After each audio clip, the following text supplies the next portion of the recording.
Oh.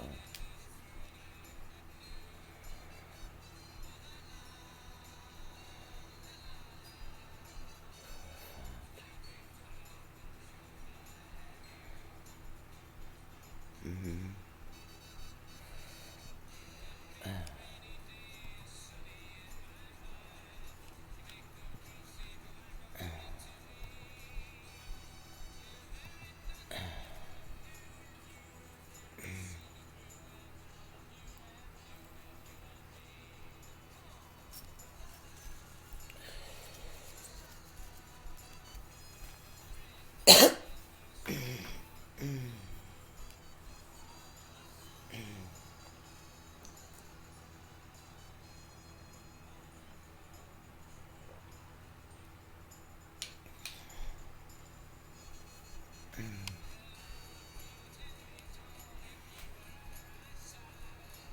Mhm.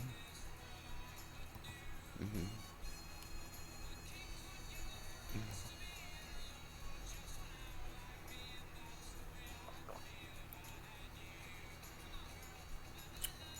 Mhm.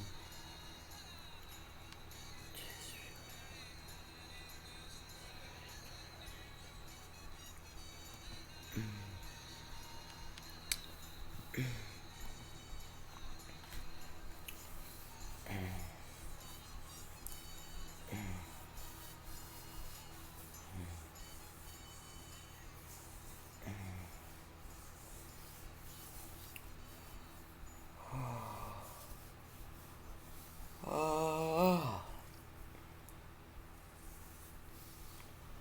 I slept really well. I don't know. I slept for a few hours. Oh. I don't know. I think the video was shorter than the time that I slept.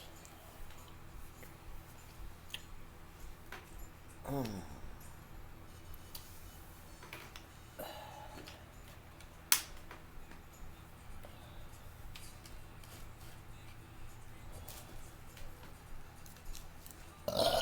Excuse me. Oh. Yikes.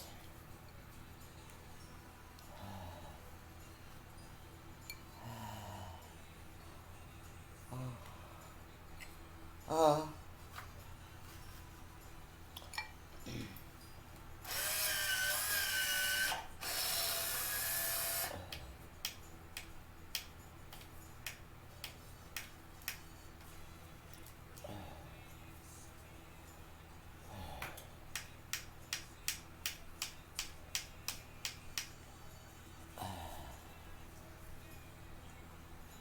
Really?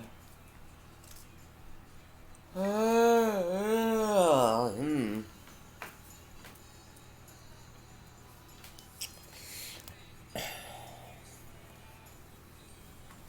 Oh. Damn.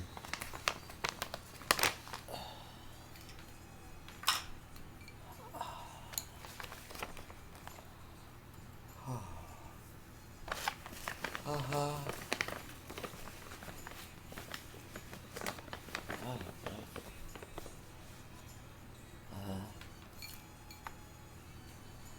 Four maybe?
I never really. Did I put on makeup yesterday? I didn't put this on yesterday.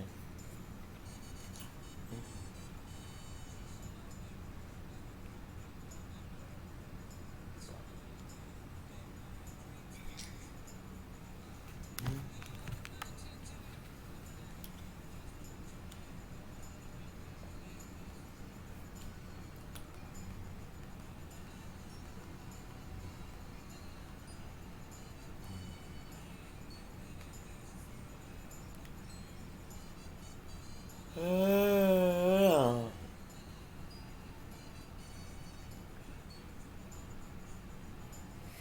hmm.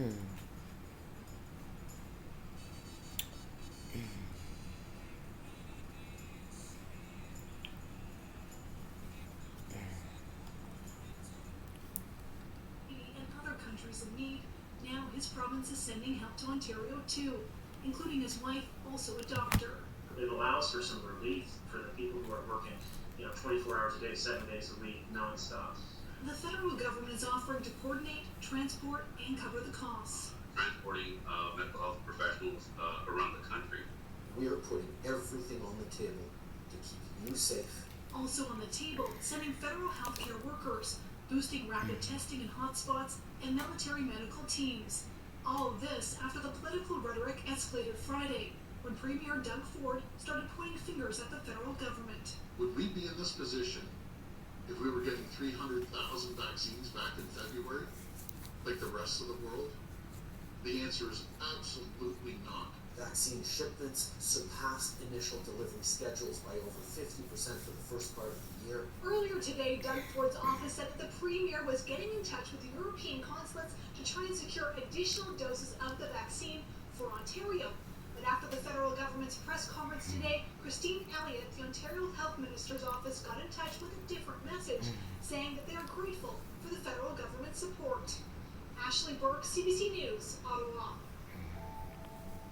Katie Nicholson begins our coverage in Toronto at the site of a makeshift care center. And Katie, tell us more about that.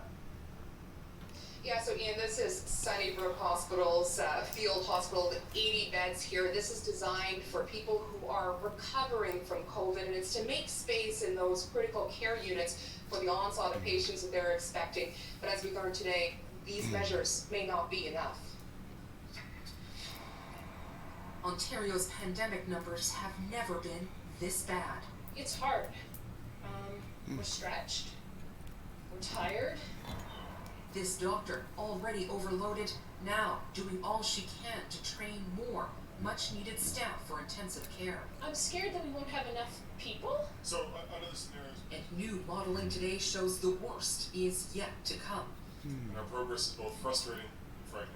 With current measures in place, the numbers project by the end of May, 10,000 new COVID cases a day, more than double today's tally. Staring down the barrel.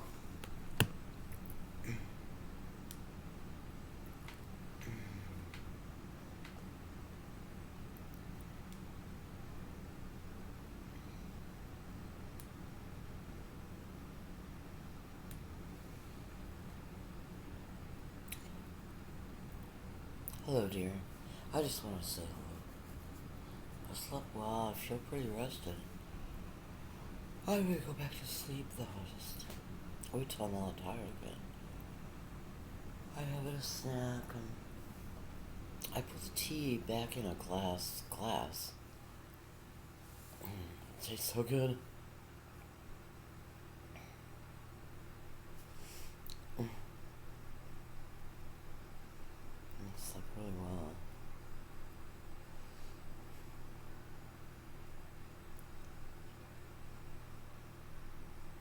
Did you see the video I titled I Want to Marry Paul?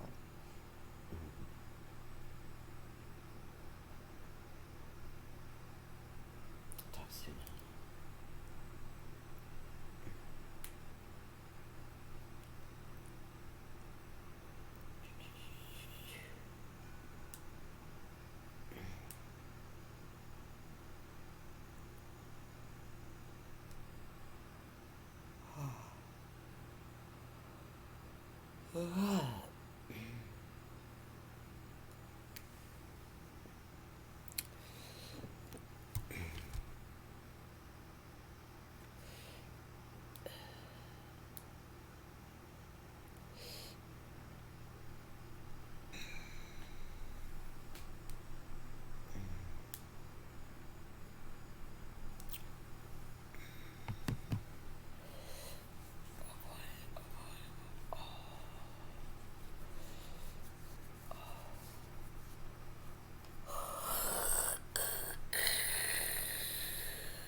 workers move on and go to work under these new conditions and get pulled over.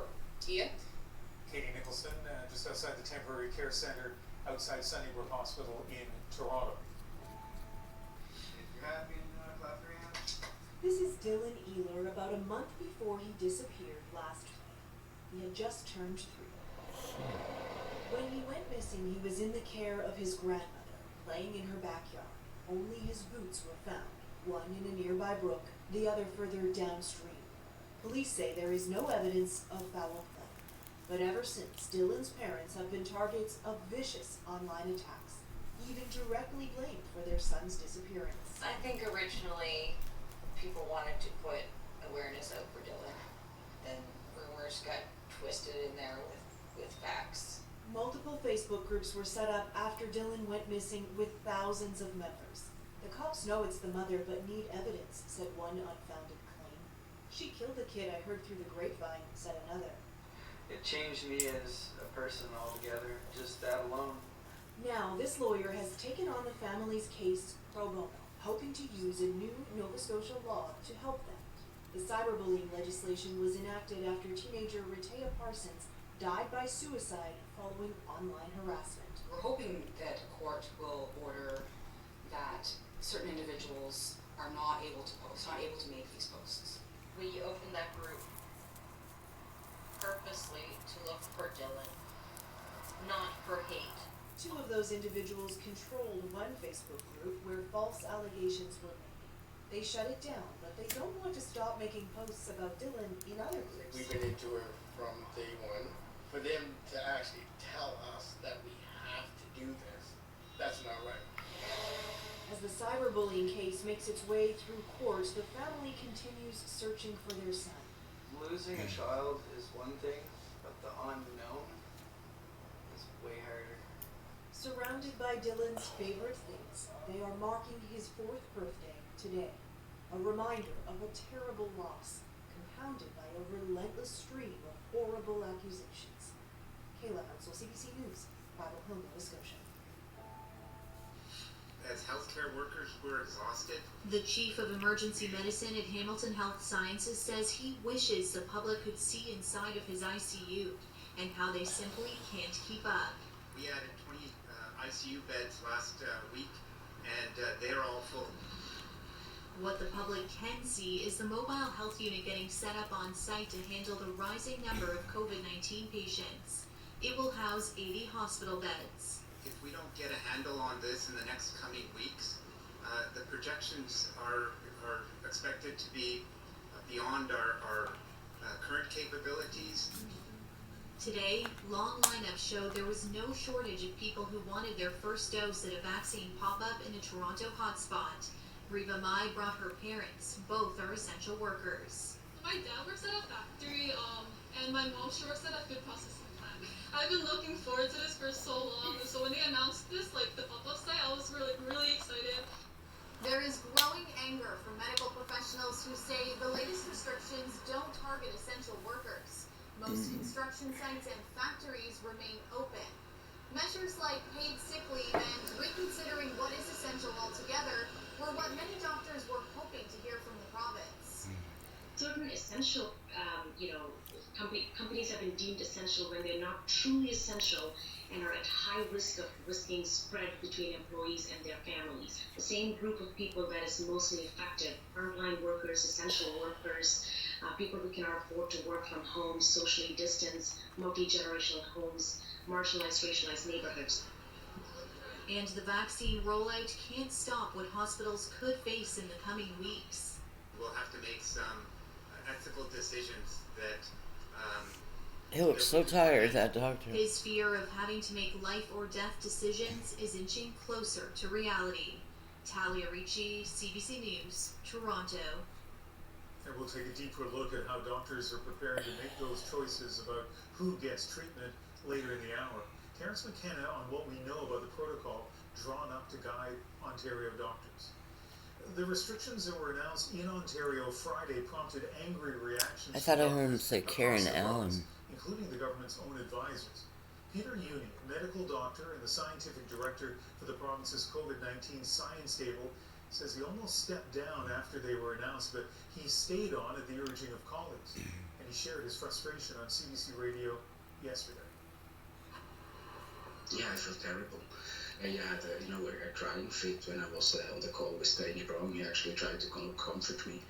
It's just wrong, it's just wrong. And we're joined now by Dr. Uni.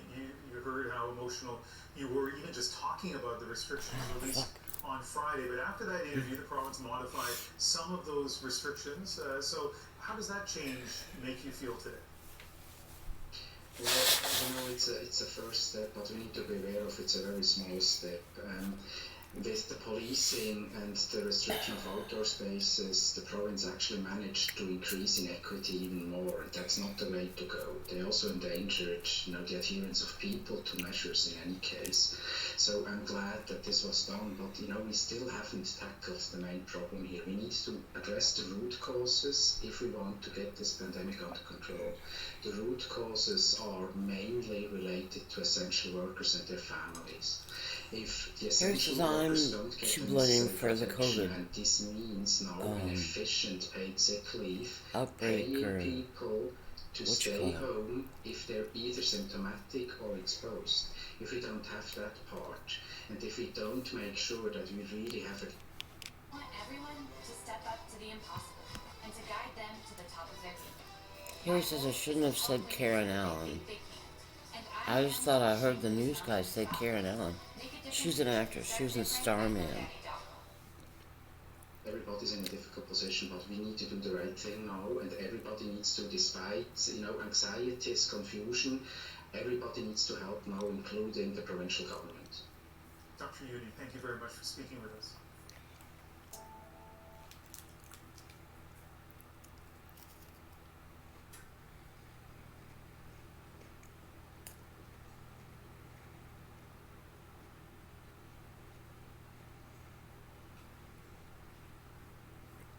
I'm not sure what an actress could have to do with COVID, quite honestly.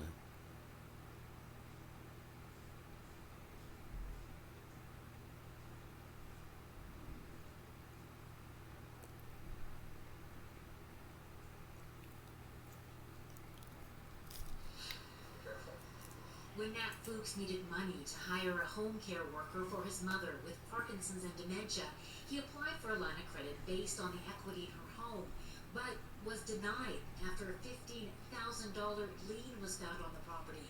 One he and his mother knew nothing about, he says.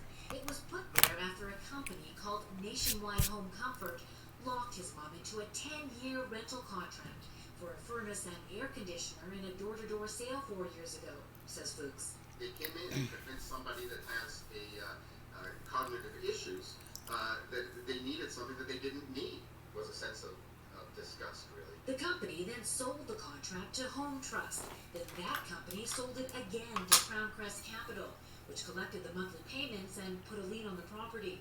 The Fuchs are now suing all the companies involved.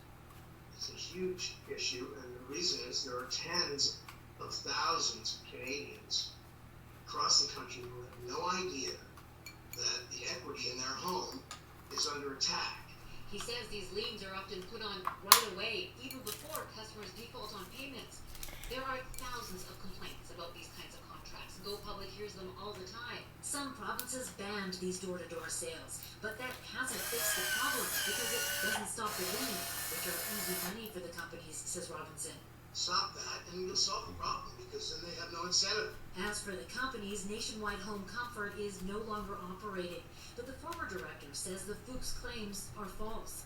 Home Trust didn't reply to requests for comment, and Crown Crest Capital says it regrets the Fuchs chose to sue before reaching out to the company directly, and that the company did not have anything to do with the origination of the contract, which is the subject of the litigation. In court documents, Crown Crest Capital denies all allegations. The other companies haven't filed a response. Rosa Martelli, CBC News, Go Public. This week, the Ontario Medical Transportation Company Orange has set a record for He's very small and very short. moving intensive care patients out of the worst hit areas of the province, especially around Toronto. taking them to regional hospitals that still have He didn't exactly look like a midget or a dwarf. He's like miniature. Some hospitals are at the breaking point. Beds full, staff exhausted. Every model shows that the situation will be getting even worse in the weeks ahead.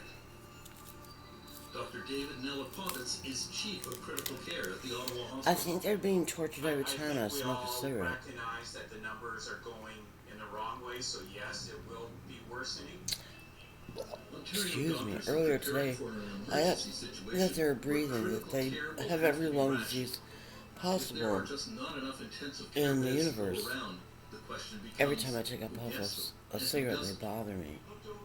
So. Critical Care Services Ontario has provided this color-coded chart for doctors to help assess a patient's predicted short-term mortality risk, assessing their chances of dying in the next 12 months from non-COVID causes. So, do they have heart disease? Do they have lung disease, kidney disease? Do they have cancer? How likely are they to survive from their other illnesses and medical problems over the next year? Patients will be scored on the seriousness of their illness. Can they dress, bathe, eat, walk, or get out of bed without assistance? Could they handle their finances or go shopping? When the existence of this triage protocol leaked out, it enraged advocates of disabled people, like Toronto lawyer David Leponsky. The problem is that Ontario's triage protocol is rampant with disability discrimination, and that is flagrantly contrary to the Human Rights Code and the Canadian Charter of Rights and Freedoms. It's a death sentence because refusing them critical care pretty much guarantees they're not going to survive. Doctors say there are explicit protections for disabled people in the triage protocol. And my opinion, and for what it's worth, is that disabilities doesn't factor in as a major factor to limit care. Good morning, everyone. On January 21st, Critical Care Services Ontario released this webinar featuring Dr. Nelapovitz and others explaining the triage protocol to hospital staff across the province. This finger painting here is a schematic of what triage might look like as numbers mount. The webinar included a chart showing how patients with the least likelihood of 12-month survival would be prevented from receiving critical care as the level of rationing increased. It emphasized that at least enjoying listening to the news. Sign off on any triage decision.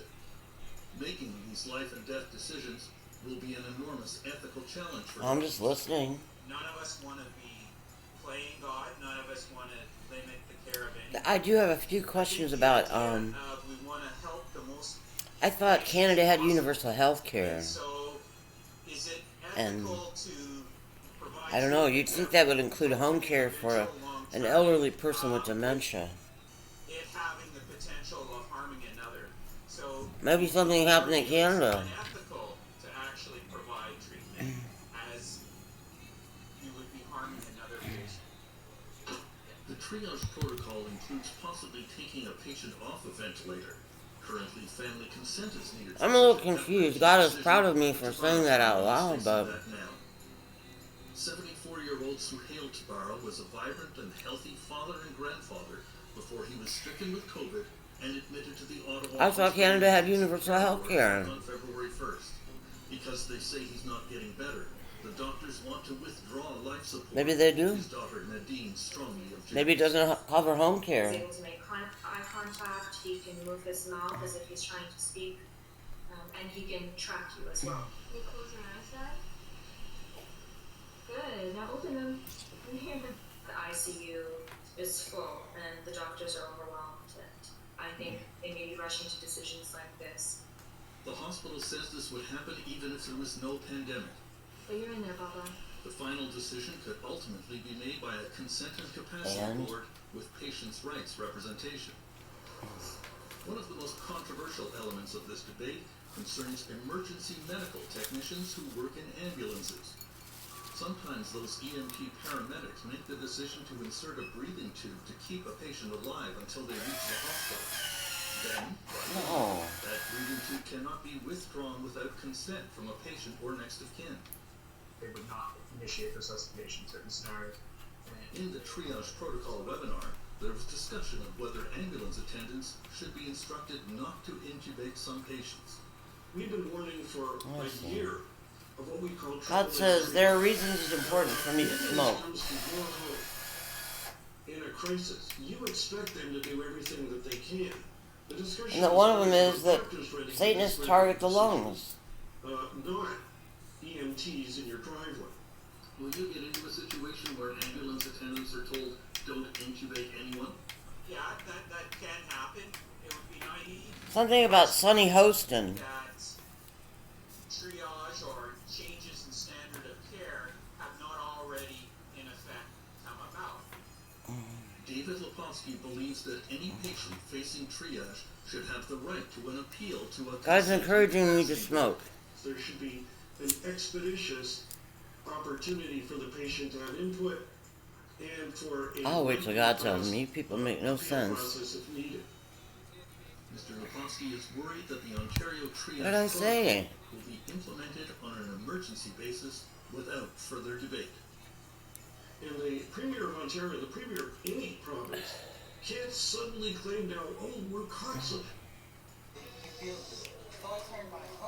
They're saying this are preventing a video from going through on my little phone.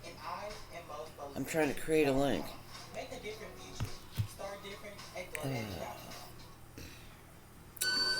So I'll make a video on this phone.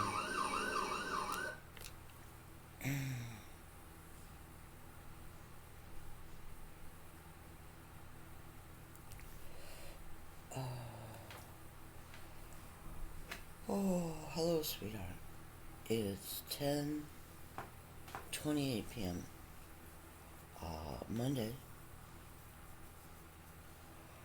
I slept for like 4 hours or 5. I think Esther went to bed around, well, Alea left here around 5:30, and I went to bed almost right away. The length of the video wasn't as long as the amount of time I slept.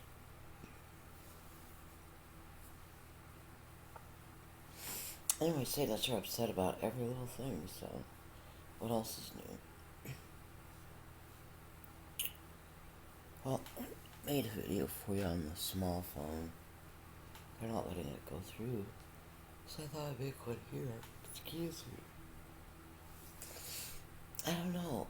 My Q-Link loses internet connection a lot, so that could be Satan's, because Q-Link, I think, has a reputation for being reliable.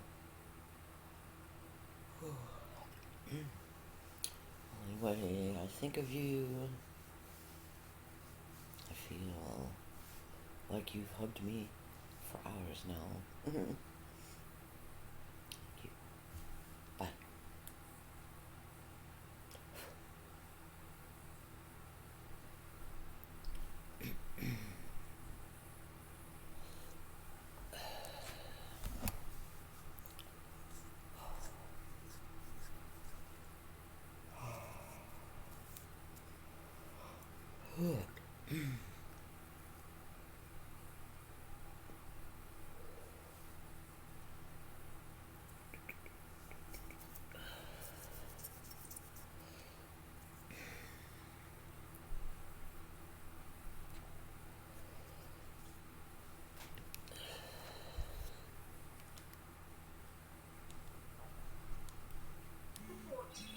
Ashley Burke, CBC News, Ottawa. Yellow Pages has been connecting you with local businesses for 100 years. Yellow Pages, the phone book turned digital marketing company. We're off and home. Shortly after the pandemic hit, it had more cash than net debt. It started paying a dividend, and it bought back more than $3 million worth of its own stock. Yet Yellow Pages also received more than $7 million from the Canada Emergency Wage Subsidy, or CEWS. People have to keep their jobs. CEWS pays up to 75% of employees' wages. To qualify, companies only had to show a drop in revenue. There were no restrictions on increasing executive pay, buying back shares, or raising dividends. Canada sounds like the U.S. TFI International got $52 million in CEWS, then increased its dividend twice. Highliner Foods got $3.4 million, then increased its dividend 40% due to increased cash flow. Tourmaline Oil did the same, so did Alamos Gold, and they were all completely within the rules. CEWS was intended to make companies whole, not to make companies more profitable. In fact, CBC News has learned CRA has now received almost 1,200 complaints about all kinds of potential misuses of CEWS, but the federal government hasn't assessed any penalties. Some experts say it's because I made a video and I titled it, I Want to Marry Paul. I don't know if you saw it or not. Struggling small businesses like this craft brewery had periods where they didn't qualify for CEWS because their business is seasonal. The idea that corporations were increasing payouts to shareholders is tough to swallow. It's really heartbreaking, what a lot of small business owners are stressing to hell that, how am I going to make it to the end of the week? Back in December, the minister's office told us it would come down hard on companies abusing the money, with huge fines. That hasn't happened, and when we asked again, they told us simply that all parties unanimously approved the CEWS program to protect jobs. Aaron Saltzman, CBC News, Toronto.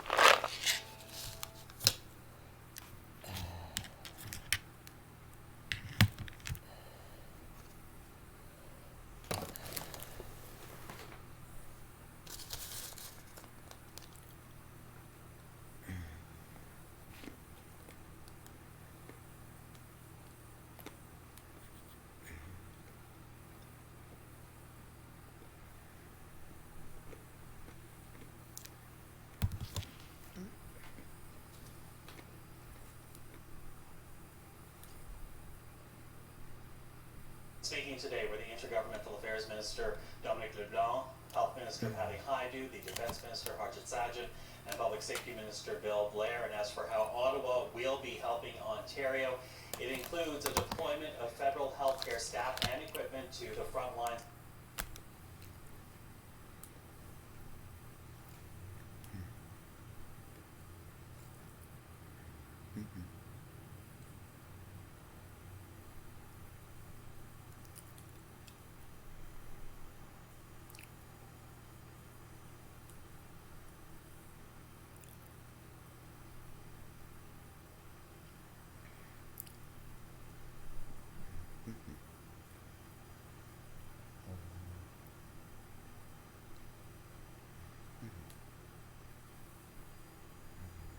Mm-mm.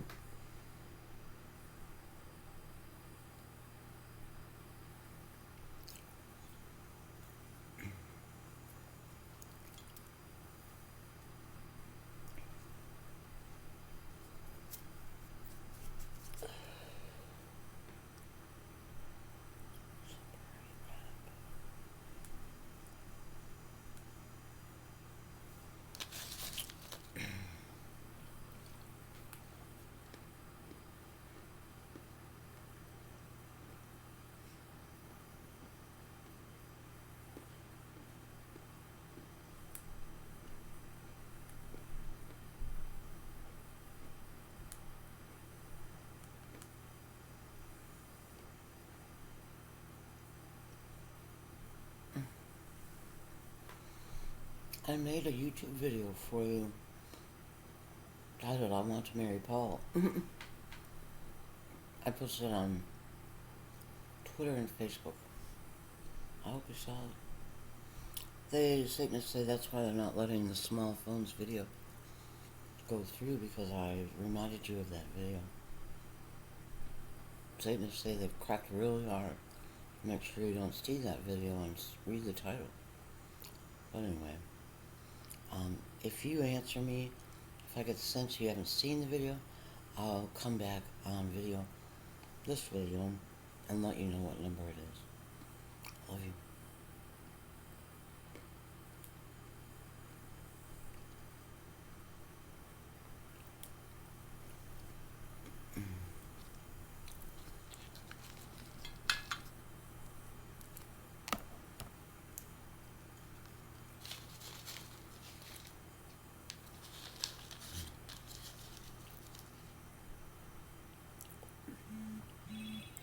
I'm kind of tired, but I'm not sleepy.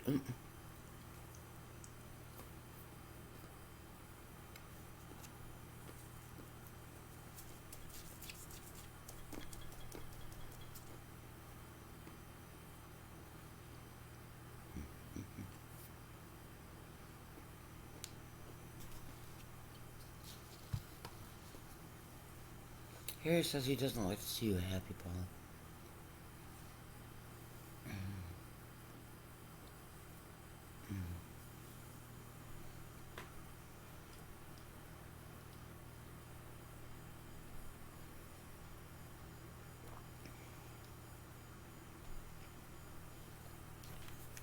To shelter in place while still have the resources and supplies that we need for day-to-day life. Does it require a re-examination of what's defined as essential? Yeah, I mean, I think there's certainly a lot of calls here in Ontario to look at what are essential workplaces, ones that are not essential, even if for a couple of weeks to let cool off. We know workplace transmission is growing. Even in Toronto, yesterday there were 542 active cases related to work, and many of those see the community. Any one of those workplaces that can be closed down now, really needs to be considered. And those that can't be closed down now, again, prioritizing vaccines as much as possible in them and their communities to make sure that they're protected while we go through these public health restrictions. Now, as we said, other provinces are also being asked right now to see how they. I think there's God that said Satanists are a trash heap, but they might as well absorb all the diseases in the universe. I mean, how would they be deployed in this province that would have a major impact? Yeah, I don't know.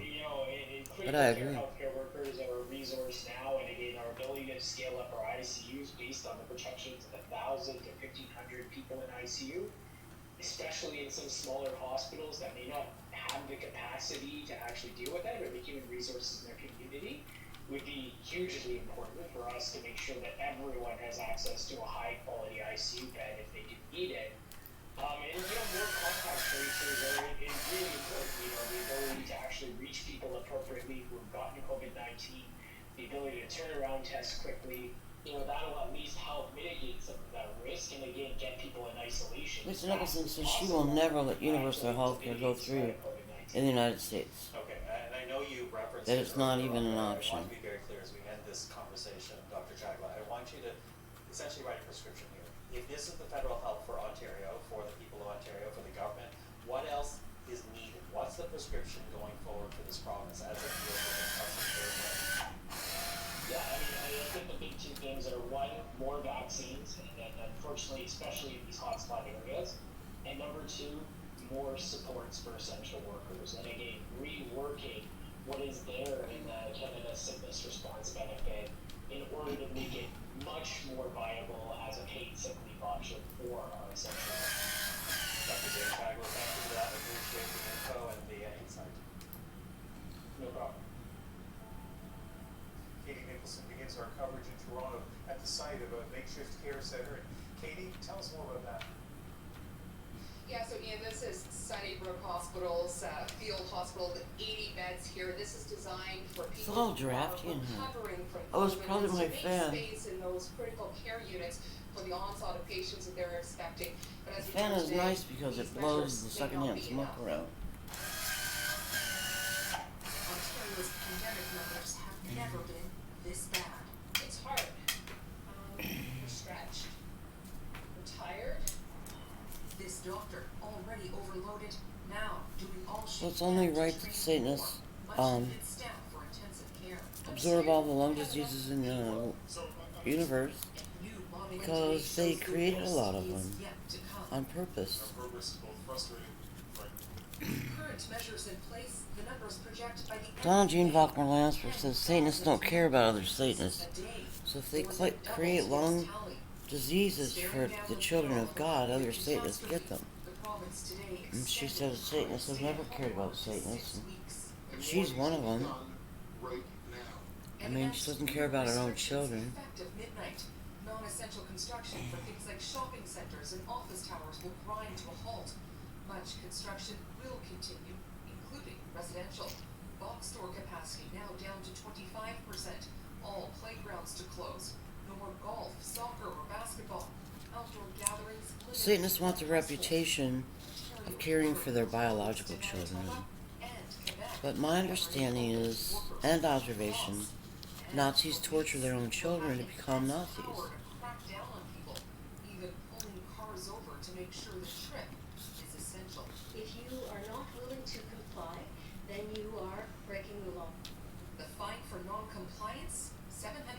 One of the Satanists says, criticism came swift and sharp from the medical community. We're implementing measures that are totally contrary to what public health is I forgot. about and what I mean, experts I are asked the universe to pick it up and so that unintended transcribe it and consequences televise it, what the that Satanists this is said. going to disproportionately impact our racialized and vulnerable communities. As field hospitals and treatment tents pop up in major centers, it's an open question. Who will tend to the patients in all those extra beds? Ontario has asked other provinces for help staffing. The Prime Minister says It sounds like Canada's in a real crisis. lab support and contact tracing. For Ontario, we've shipped out more healthcare equipment, like oxygen units and drugs to treat COVID-19. And they're ready to pitch in with more resources, including Red Cross teams to help distribute vaccines. But Ford says he doesn't need people, he needs vaccines. And we're going to take a closer look at that claim in a moment with Rosemary Barton. But first, Katie, there's more criticism of Doug Ford's restrictions emerging tonight. You know, Ian, none of the medical experts I've spoken to ever wanted to see playgrounds closed down. What they wanted to see was paid sick days for the precariously employed essential workers. They wanted to see factories shut down that aren't producing essential items. And the other thing we're hearing from is civil liberties organizations. They are worried that people of color are going to be disproportionately affected by these broadened police powers, and we may see a number of racial profiling incidents, or at least an increase in them as essential workers move on and go to work under these new conditions and get pulled over. Ian? Katie Nicholson, just outside the Temporary Care Centre outside Sunnybrook Hospital in Toronto. Breaking news in Ontario. We're on just the first day of new pandemic-related regulations. Things are already changing.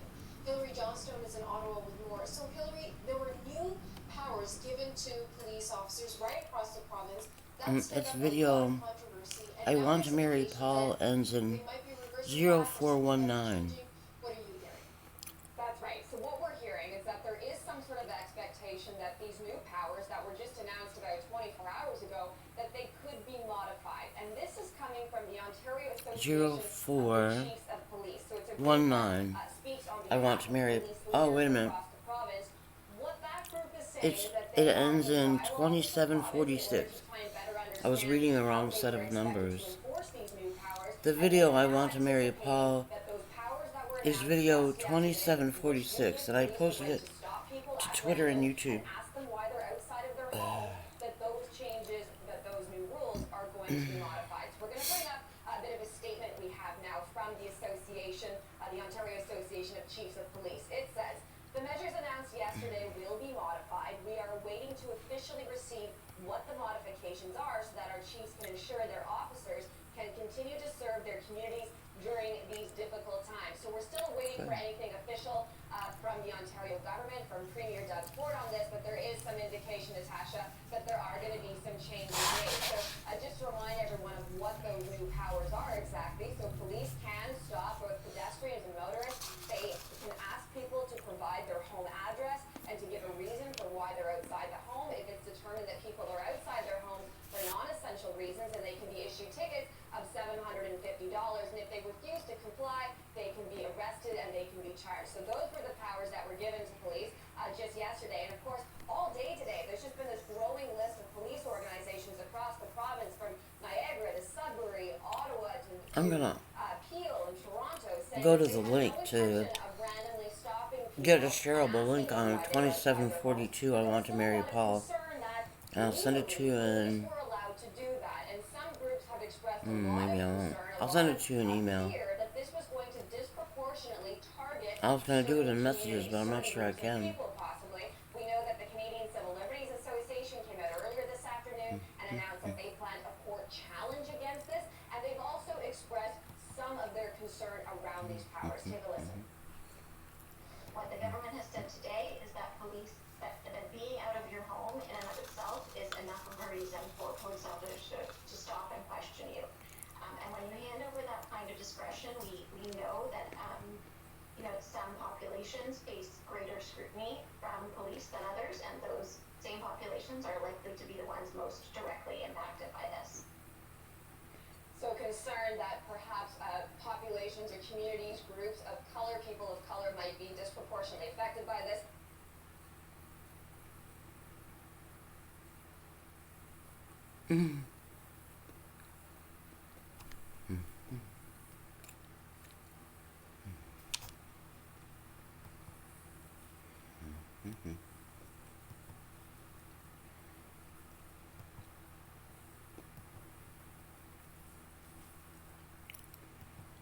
Of course, if it is true that these are changing, and that's what the Ontario Association of the Chiefs of Police say that they are anticipating that modifications are going to be made, then we'll have to see how the Canadian Civil Liberties Association responds once we learn even more details.